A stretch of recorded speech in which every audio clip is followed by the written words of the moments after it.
আছেন। আজকে বন্ধের দিন, কোথায় যাব করতে করতে কোথায় যাব এখন বলবো না। কোথায় যাওয়া যায় চিন্তা করতেছি।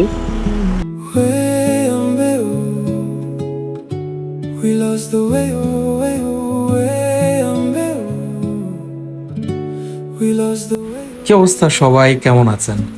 আজকে বন্ধের দিন আমার, তাই চিন্তা করলাম একটু ঘুরে আসি। কোথায় ঘোরা যায় তা নিয়ে ডিসাইড করতে করতেই বাইকটা নিয়ে বের হলাম। পরে চিন্তা করলাম একটু গ্রামের বাড়ির দিকে যাই, অনেকদিন যাওয়া হয় না, একটু গ্রামের বাড়িতে ঘুরে আসি। তাই বউকে বললাম চলো যাই, সেও না করলো না। বেরিয়ে পড়লাম দুইজনে। সকালবেলার ওয়েদারটা ছিল দুর্দান্ত। যেতে যেতে একটা মজার সিন ঘটে। এই চাচা কেন এভাবে তাকিয়েছিল আমি জানি না। যাই হোক, যে পথগুলো সময় শৈশবের গল্পে ভরা ছিল, আজও সেগুলো ঠিক আগের মতোই অপেক্ষা করে আছে।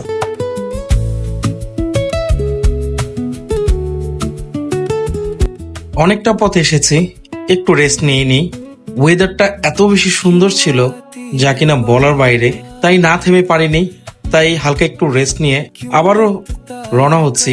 তবে আজকের পরিবেশে আমার থামতে ইচ্ছে করছে না মোটেও, কারণ আপনারা নিজেরাই দেখতে পাচ্ছেন আশেপাশের যে ওয়েদার, গ্রামের যে একটা মাটির গন্ধ সেটা চলে আসতেছে।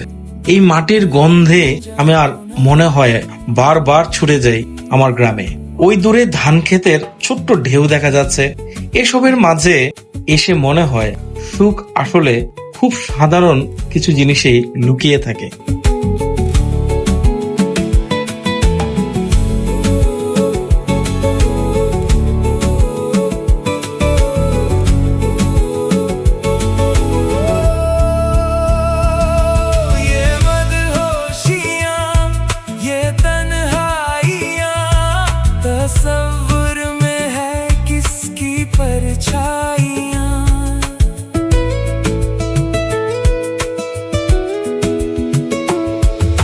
গ্রামের এই জায়গাটা হচ্ছে নিকড়ার চর।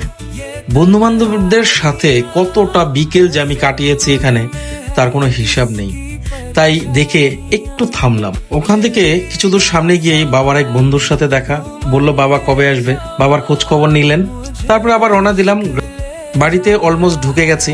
এই তো চলে আসলাম আপনাদের সাথে কথা বলতে বলতে। এটাই হচ্ছে আমার বাড়ি। পরে একটু রেস্ট টেস্ট নিয়ে, প্রচুর বৃষ্টি হচ্ছিল, তাই বৃষ্টিতে আর থেমে থাকতে পারলাম না। বউকে বললাম চলো বৃষ্টিতে ভিজবো, এরপরে দিঘিতে গিয়ে স্নান করব। এই দিঘিতে যে কত স্নান করেছি তার কোনো হিসেব নেই। যখনই আসতাম 2 ঘন্টার আগে এই দিঘি থেকে উঠতাম না আমি। এই দিঘিতে এসে আমার সেই পুরনো স্মৃতিটা আবার মনে পড়ে গেল।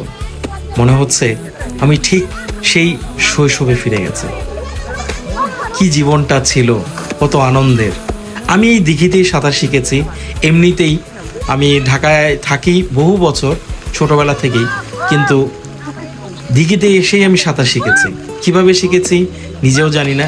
এখানে এসে যে 2 ঘন্টা সাঁতার কাটতাম, এখানেই আমার শেখা হয়ে গিয়েছিল।